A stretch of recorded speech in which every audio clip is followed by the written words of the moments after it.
Okay. So if you have a customer that loses their wheel lock and has these kind of wheel lugs and can't find the key and you don't have one, basically what you have to do is this. To find the key, if you're a wheel shop, you may have one laying around, but we don't have this particular one. We tried like 5 different ones we have. Nothing works. So you take a good 12-point impact socket, 5/8, 12-point impact socket on these. Just hammer them on.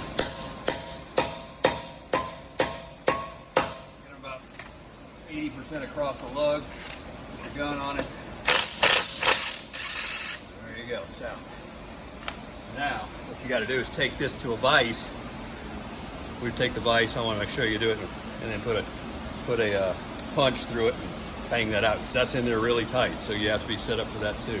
So that'll do it. So you have to do it on this car 25 times. You got a 3/4 ton truck.